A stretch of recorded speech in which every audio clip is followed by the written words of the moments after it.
नमस्कार साथियों, मैं doctor Manoj Ahuja Ahuja news channel में आपका हार्दिक अभिनंदन करता हूं।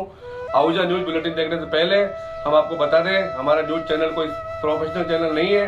कानून की विशेष जानकारियां दिखाना, मौजूदा विधानसभा से संबंधित महत्वपूर्ण खबरें दिखाना और हमसे जो लोग जुड़े हुए हैं, हमारे सब्सक्राइबर्स, हमारे मित्र, हमारे शुभचिंतक, उनसे जुड़ी हुई महत्वपूर्ण खबरें दिखाना हमारे आहूजा न्यूज चैनल की पहली प्राथमिकता में शामिल है। आप भी हमारे आहूजा न्यूज चैनल के सदस्य बने। अगर आपने हमारे चैनल को सब्सक्राइब नहीं किया है तो सब्सक्राइब करें। तो आइए देखते हैं आज की विशेष खबरें Ahuja news channel bulletin. Supreme court ने हाल ही में भारतीय दंड संहिता की धारा 354D और आपराधिक धमकी धारा 506 के तहत एक व्यक्ति की दोषसिद्धि को रद्द कर दिया। ये देखते हुए कि दोषी और शिकायतकर्ता ने सुप्रीम कोर्ट के समक्ष अपील के लंबित रहने के दौरान एक दूसरे से शादी कर ली थी। अपीलकर्ता पर यौन उत्पीड़न POCSO अधिनियम की धारा 11, 12, धारा 354D और 506 IPC के अपराधों के लिए मुकदमा चलाया गया था। 9 अप्रैल 2021 को ट्रायल कोर्ट ने उसे POCSO अधिनियम के अपराधों के लिए बरी कर दिया, जबकि अन्य अपराधों के लिए उसे दोषी ठहराया। जून 2023 में उच्च न्यायालय ने दोषसिद्धि को बरकरार रखा, लेकिन धारा 354D और 506 IPC के तहत अपराधों के लिए सजा को घटाकर 3 महीने के कारावास के रूप में कर दिया। जब उनकी अपील सुप्रीम कोर्ट में लंबित थी, तब उन्होंने और पीड़िता ने अगस्त 2023 में विवाह कर लिया। इस तथ्य को ध्यान में रखते हुए सुप्रीम कोर्ट ने कहा कि हाई कोर्ट के फैसले की पुष्टि से दोनों पक्षों पर विनाशकारी परिणाम होंगे, क्योंकि अगर अपीलकर्ता को जेल भेजा जाता है तो उनका वैवाहिक जीवन खतरे में पड़ जाएगा। न्यायमूर्ति BR गवई और संदीप मेहता की पीठ ने कहा, धारा 354D IPC और धारा 506 IPC के तहत अपराध शिकायतकर्ता और आरोपी अपीलकर्ता के निजी मामले हैं। ये तथ्य कि अपीलकर्ता और शिकायतकर्ता ने इस अपील के लंबित रहने के दौरान एक दूसरे से विवाह किया है, यह उचित विश्वास को जन्म देता है कि दोनों किसी तरह के रिश्ते में शामिल थे, भले ही कथित अपराध किए गए हों। संविधान के अनुच्छेद 142 के तहत विशेष शक्तियों का उपयोग करते हुए न्यायालय ने दोषसिद्धि को रद्द कर दिया।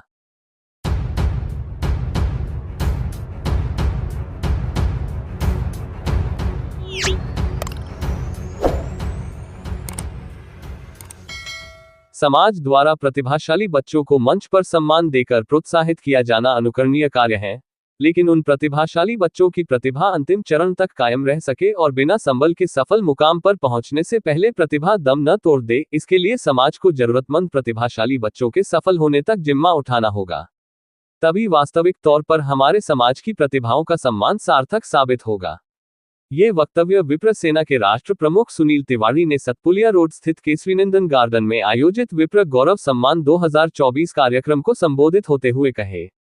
ब्यावर जिला विप्र सेना द्वारा आयोजित प्रतिभा सम्मान समारोह की अध्यक्षता करते हुए राष्ट्र प्रमुख तिवारी ने समाज को भविष्य में जरूरतमंद प्रतिभाशाली बच्चों की चुनौतियों का आभास कराते हुए उनकी हर संभव मदद करने को तत्पर रहने का आह्वान किया। पंजाब जलंधर से शिरकत करते हुए मुख्य अतिथि श्री 1008 महामंडलेश्वर श्री महंत बंशीदास जी महाराज ने भगवान परशुराम के जयघोष के साथ ब्राह्मणों के इतिहास, वजूद और संसार में महत्व पर प्रकाश डाला और ब्राह्मणों का अग्नि तत्व से तुलना करते हुए महत्व बताया। विप्र सेना के प्रयासों की प्रशंसा करते हुए अपने मठ से देशभर में पूर्ण सहयोग व समर्पित रहने का आह्वान किया।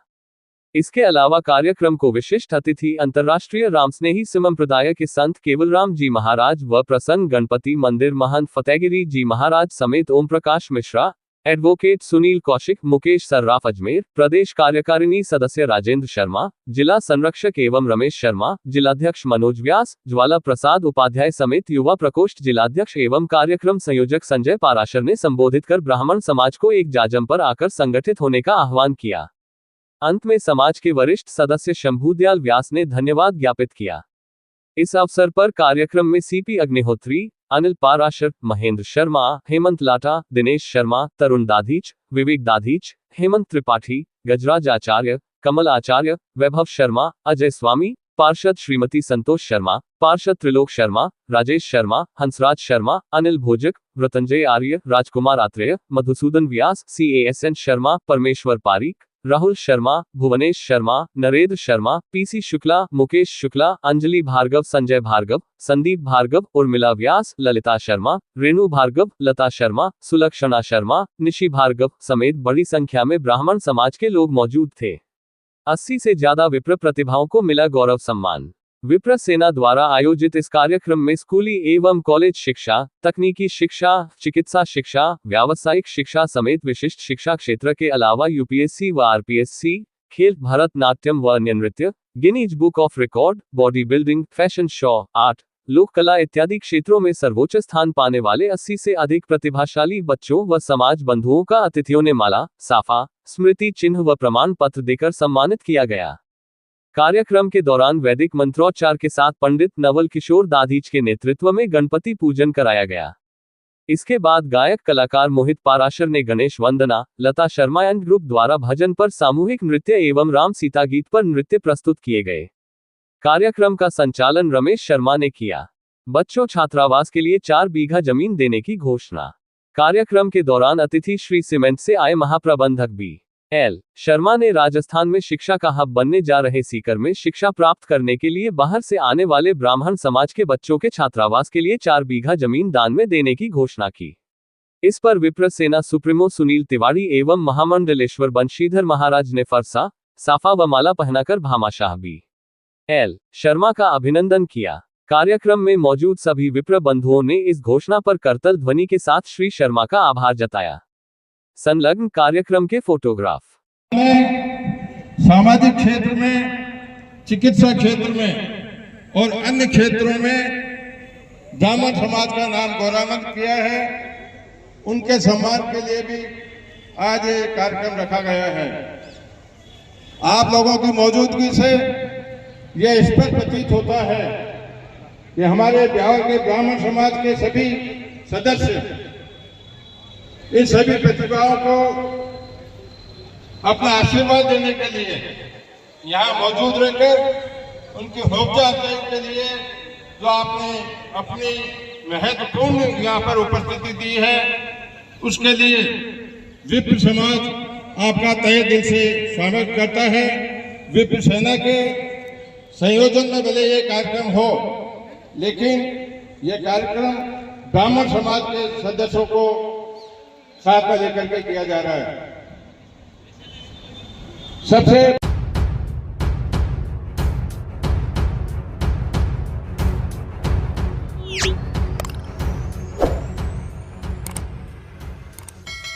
न्यायालय विशिष्ट न्यायाधीश एनडीपीएस केकड़ी एवं अपर जिला एवं सत्र न्यायाधीश क्रम संख्या 1 केकड़ी द्वारा डोडा पोस्ट के 2 बोरों में 51 किग्रा कब्जे में रखने के आरोपी लालाराम गुर्जर निवासी दिगारिया थाना सरवाड़ को अपराध अंतर्गत धारा 8/15 एनडीपीएस एक्ट के आरोपों को अभियोजन द्वारा संदेह से परे साबित नहीं करने के परिणामस्वरूप अभियुक्त लालाराम को खुले न्यायालय में निर्णय सुनाते हुए दोष मुक्त किया है। अभियुक्त के विरुद्ध मामला पुलिस थाना सरवाड़ के थानाधिकारी को दिनांक 7 अगस्त 2008 को मुखबिर की सूचना मिली कि ग्राम दिगारिया में लालाराम गुर्जर ने अपने मकान में बने कुट्टी के भखारा में 2 बोरे डोडा पोस्ट को छुपा रखा है, जिस पर पुलिस थानाधिकारी द्वारा जाप्ते सहित घटनास्थल पर पहुंचकर मौके से लालाराम गुर्जर के कब्जे से 2 बोरों में 51 किग्रा डोडा पोस्ट बरामद करने पर गिरफ्तार कर उसके विरुद्ध जांच करवाकर प्रकरण न्यायालय में अपराध धारा 8/15 एनडीपीएस एक्ट का प्रस्तुत किया। अभियोजन ने 19 गवाह व 42 दस्तावेज पेश किए। बचाव पक्ष के वकील मोहम्मद हुसैन, अशफाक हुसैन, इकबाल हुसैन एडवोकेट के द्वारा तर्क प्रस्तुत किया गया कि घटनास्थल लालाराम के कब्जे स्वामित्व का नहीं था। मादक पदार्थ के बोरे मालखाने में सुरक्षित नहीं रखे गए। इन्वेंटरी अन्य माल की पेश की व स्वतंत्र गवाह स्थानीय व्यक्ति को नहीं बनाया गया। इस संबंध में माननीय सर्वोच्च न्यायालय व उच्च न्यायालय की कानूनी नजीरें पेश की गई, जिससे सहमत होकर विशिष्ट न्यायाधीश NDPS act Kekri court number 1 ने अभियुक्त लालाराम गुर्जर को अपराध धारा 8/15 एनडीपीएस एक्ट के अपराध से दोषमुक्त कर दिया है।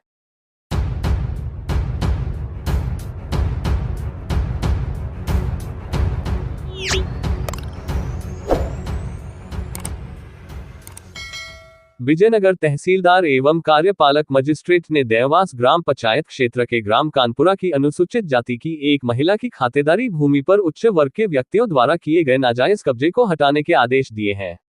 मामला मसूदा उपखंड क्षेत्र की देवास ग्राम पंचायत क्षेत्र के ग्राम कानपुरा की अनुसूचित जाति की महिला जमरी पत्नी भूरा जाति भांड की खातेदारी भूमि पर किए कब्जे से जुड़ा हुआ है।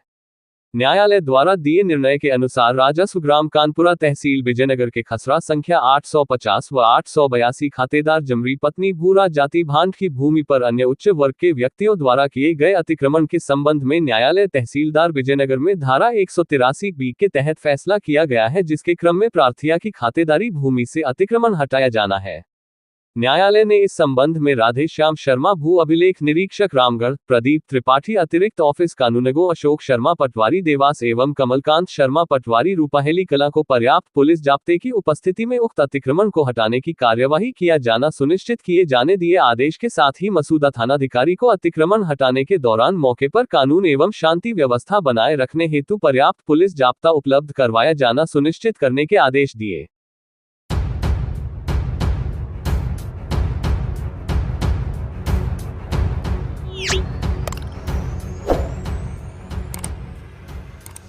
बार एसोसिएशन अजमेर के वरिष्ठ अधिवक्ता शशि इंदौरिया के सानिध्य में एडवोकेट SN हावा व एडवोकेट मनोज आहूजा सहित अन्य अधिवक्ताओं ने गुरुवार को नव पदस्थापित श्रम न्यायाधीश अनुपमा राजीव बिजलानी के सम्मान में अभिनंदन समारोह का आयोजन किया। आयोजित कार्यक्रम में अजमेर बार के अधिवक्ता मौजूद रहे। पूर्व अपर लोक अभियोजक शशि इंदौरिया, पूर्व उपाध्यक्ष सत्यनारायण हावा तथा अखिल भारतीय संयुक्त अधिवक्ता मंच के अजमेर संभागीय अध्यक्ष advocate doctor Manoj Ahuja, advocate Azim Khan, advocate Virendra Singh Rajawat व एडवोकेट राहुल गर्ग ने बुके भेंट करते हुए साफा पहनाकर अभिनंदन किया गया।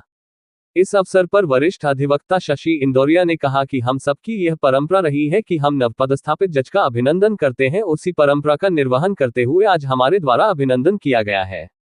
उन्होंने कहा कि न्यायाधीश हमारे न्यायिक परिवार के मुखिया होते हैं, इसलिए उनका सम्मान करना हमारी ड्यूटी है। इसके साथ ही हम न्यायाधीश से भी ये उम्मीद करते हैं कि वो अधिवक्ता की गरिमा का भी ध्यान रखे।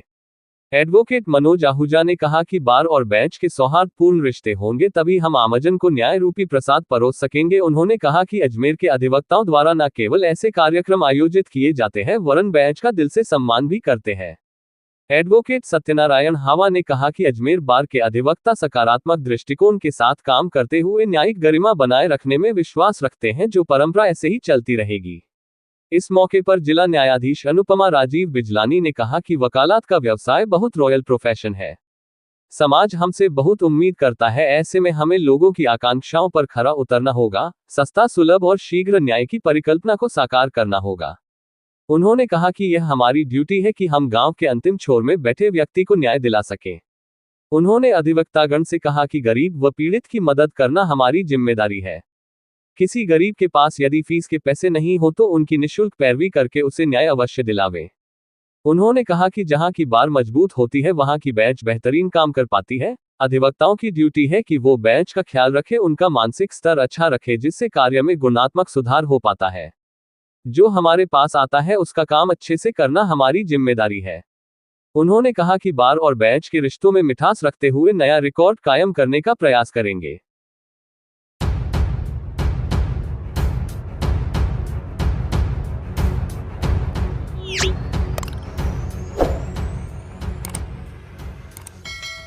सर्वोच्च न्यायालय के निर्देश से दिन प्रतिदिन मुकदमे का संचालन कर आज विशिष्ट न्यायिक मजिस्ट्रेट चेक प्रकरण संख्या 2 अजमेर की पीठासीन अधिकारी श्रीमती हिमानी जैन के द्वारा लगातार बहस सुनकर 2010 से लंबित चेक अनादरण प्रकरण के मुकदमे का 17 पृष्ठों का फैसला करते हुए रमेश चंद पुत्र भगवान दास की ओर से पेश परिवाद 138 NI एक्ट को खारिज करते हुए अभियुक्त सुमित खन्ना पुत्र सतीश खन्ना निवासी दिल्ली को बरी कर दिया। परिवाद के अनुसार रमेश चंद द्वारा अभियुक्त सुमित खन्ना द्वारा 12 लाख रुपए 3 चेक देने व भुगतान न होने का आरोप था। न्यायालय द्वारा परिवाद में फर्म को पक्षकार न बनाने की कानूनी त्रुटि मानते हुए परिवाद खारिज कर मुलजिम सुमित को बरी कर दिया। अभियुक्त की ओर से पैरवी चरणजीत सिंह ओबराय ने की।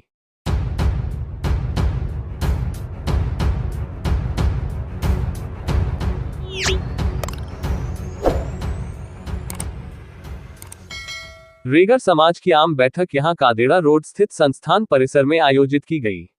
बैठक में अध्यक्ष पारसमल ने वार्षिक आमद खर्च का लेखा जोखा प्रस्तुत किया। वही संस्थान परिसर में चल रहे निर्माण कार्य की प्रगति रिपोर्ट भी पेश की गई। बैठक में उपस्थित समाज के लोगों ने निर्माण कार्य की प्रगति पर संतोष व्यक्त करते हुए समाज के लोगों ने अध्यक्ष से कहा कि अधूरे रहे निर्माण कार्य को बारिश से पूर्व शीघ्र पूरा करवाना है। वर्तमान अध्यक्ष का कार्यकाल पूर्ण होने पर लोगों ने अपने अपने विचार रखे तथा आगामी बैठक में नया अध्यक्ष चुनने पर सर्वसम्मति बनी। बैठक के दौरान कई सामाजिक सुधार के मुद्दों पर भी विचार विमर्श कर सामाजिक प्रगति व सामाजिक सरोकार के कार्यों को प्राथमिकता से करने की दिशा में समाज के लोगों ने अपेक्षित सहयोग देने के लिए अपनी सहमति प्रदान की। बैठक के दौरान अध्यक्ष पारस मल कांसोटिया, सचिव चेतन दास, मीडिया प्रभारी महावीर कांसोटिया, बाबूलाल उच्चनिया, प्रवीण रेगर, धनरूप गढ़वाल, रतनलाल कांसोटिया, पुजारी बुद्धि प्रकाश, राधेश्याम कांसोटिया, गंगाराम रेगर, प्रहलाद कांसोटिया, रणजीत आरेटिया, बाबूलाल कांसोटिया, पीरूलाल तुनगारिया, अशोक कांसोटिया, देवीलाल कोटवाल, रामप्रसाद रेगर, पप्पू उच्चनिया, गोकुल रेगर, दुर्गा लाल कांसोटिया सहित कई लोग मौजूद थे।